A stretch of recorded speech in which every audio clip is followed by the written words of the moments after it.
14ാമത് സംസ്ഥാന സ്കൂൾ കലോത്സവത്തിലെ ഒന്നാം ദിനം മത്സരങ്ങൾ അവസാനിക്കുമ്പോൾ 250 പോയിന്റുമായി കണ്ണൂർ മുന്നിലാണ്. 248 പോയിന്റ് നേടി കോഴിക്കോടാണ് രണ്ടാമത്. നിലവിലെ ചാമ്പ്യന്മാരായ തൃശൂർ 246 പോയിന്റുമായി തൊട്ടു പിന്നാലെയുണ്ട്. രണ്ടാം ദിവസമായി ഇന്ന് തിരുവാതിര, നാടോടി നൃത്തം, മംഗലം കളി, നാടകം എന്നീ മത്സരങ്ങൾ വിവിധ വേദികളിലായി നടക്കും. സമയബന്ധിതമായി മത്സരങ്ങൾ പൂർത്തിയാക്കാൻ കഴിയുമെന്നാണ് സംഘാടകരുടെ പ്രതീക്ഷ.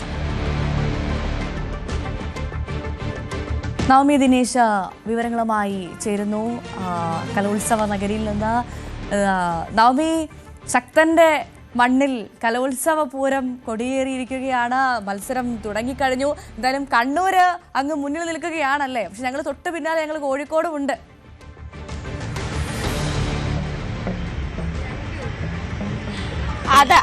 അതെ ഭവ്യ, ഇന്ന് രണ്ടാം ദിവസമാണ്. രണ്ടാം ദിവസം അല്പസമയത്തിനുള്ളിൽ തന്നെ മത്സരങ്ങൾ ആരംഭിക്കും. ഭവ്യ പറഞ്ഞതുപോലെ തന്നെ കണ്ണൂരും കോഴിക്കോടും ഒപ്പത്തിനൊപ്പമുണ്ട്. കണ്ണൂർ 250 പോയിന്റാണ്, കോഴിക്കോട് 248. നിലവിലെ ചാമ്പ്യന്മാരായ തൃശൂർ 246 പോയിന്റുമായി തൊട്ട് പിന്നാലെ തന്നെയുണ്ട്.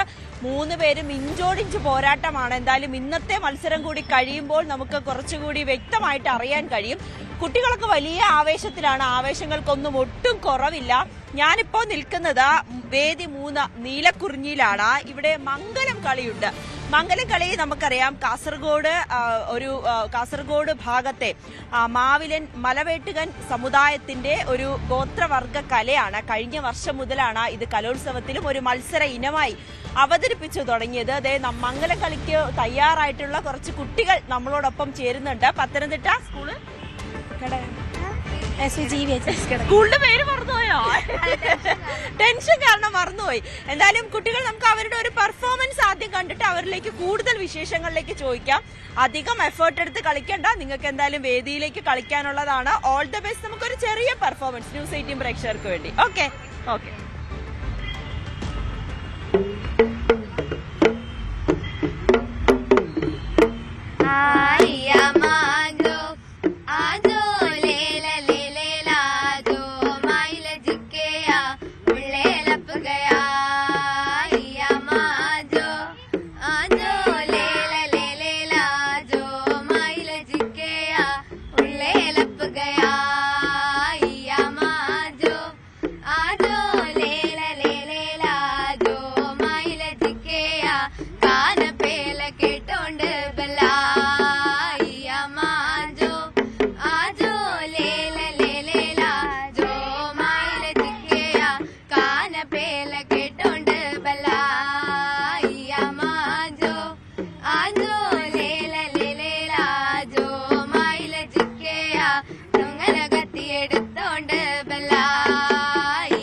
അടിപൊളിയായിട്ടൊരു നല്ല രസമുണ്ട് കേട്ടോ. നിങ്ങളിത് ഒരു 3 മാസത്തെ പരിശീലനമാണല്ലേ? സാറ് കാസർഗോഡ് നിന്ന് വന്ന് അവിടെ വന്നിട്ടുണ്ട്. സാറ് വന്നിട്ടുണ്ടല്ലോ. നമുക്ക് അധ്യാപകനെയും കൂടി വിളിക്കാം. കാസർഗോഡ് നിന്ന് വന്ന് പത്തനംതിട്ടയിൽ വന്ന് നിങ്ങളെ ഇതൊക്കെ പഠിപ്പിച്ചെടുത്തു അല്ലേ? എന്തൊക്കെ ബുദ്ധിമുട്ടായിരുന്നു തുടക്കത്തിൽ ഇത് പഠിച്ചെടുക്കും? നല്ല നടുവേനയൊക്കെ ആയിരുന്നു. പിന്നെ അത് ശീലമായി, കളിച്ച് ശീലമായി. ഇതില് മറ്റു മുഖത്ത് മേക്കപ്പ് ഒന്നും ഇല്ല, പ്രത്യേകിച്ച് ഒന്നുമില്ല. ജസ്റ്റ് പൊട്ട് തൊടുന്നു, അത്രേ ഉള്ളൂ. ഒരു കറുത്ത പൊട്ട്, കറുത്ത കമ്മല്, പിന്നെ കൺമഷി എഴുതുന്നു. ഇതിപ്പോ നിങ്ങൾ കളിക്കുന്നത് അവരുടെ ഏത് ചടങ്ങിന് ഉപയോഗിക്കുന്ന? കല്യാണം. ഇതിൽ ഒരുപാട് വകഭേദം ഉണ്ടെന്ന് തോന്നുന്നു അല്ലേ ഈ ഒരു കളിക്ക്? ഉണ്ട്. അതിനെ കുറിച്ചൊക്കെ അറിയോ? സാർ അതൊക്കെ പറഞ്ഞു തന്നിട്ടുണ്ടോ? നേരത്തെ ഒരാൾ എന്നോട് വിശദീകരിക്കുന്നുണ്ടായിരുന്നല്ലോ. അല്ല, ഇവര് 4 ടൈപ്പ് മംഗലം. അപ്പൊ ഇതിനകത്തുനിന്ന് ഞങ്ങൾക്ക് പന്തലമംഗലത്തിൽ നിന്നാ ഞങ്ങൾക്ക് തന്നിരിക്കുന്നത്. അതിനകത്ത് 9 തൊട്ട് അങ്ങോട്ട് പാട്ടുണ്ട്. അത് പല പാട്ടായിട്ട് ഞങ്ങൾ കളിക്കും. ആദ്യം ഓരോ സ്റ്റോറി വെച്ചുണ്ട്. ഒരു സ്റ്റോറി ഞങ്ങൾക്കറിയാം, ഉറുമ്പിനെ തട്ടിക്കളഞ്ഞിട്ട് കളിക്കുന്നതായിട്ട്. അത് 3ാമത്തെ എങ്ങാണ്ട് പാട്ടാ. അതുപോലെ ഓരോ പാട്ടിനും ഓരോ സ്റ്റോറി ആയിട്ടുണ്ട്. ഇങ്ങനെ പറയുന്ന പോലെ കോൺവെർസേഷൻ അങ്ങോട്ടും ഇങ്ങോട്ടും പറയുന്ന പോലെ ഇങ്ങനെ ഇതൊരു വാമൊഴിയാണ്, നമ്മളെ എഴുത്തല്ല അല്ലെ, പരസ്പരം പറഞ്ഞു പറഞ്ഞ് തുളി ഭാഷയല്ല ഇത്, എഴുതില്ല പറഞ്ഞു. ഇങ്ങനെ പോകാനെ കൊണ്ട് തുണി ഉണ്ടോന്ന് ഇങ്ങനെ ഞങ്ങൾ ചോദിക്കുന്നുണ്ട്.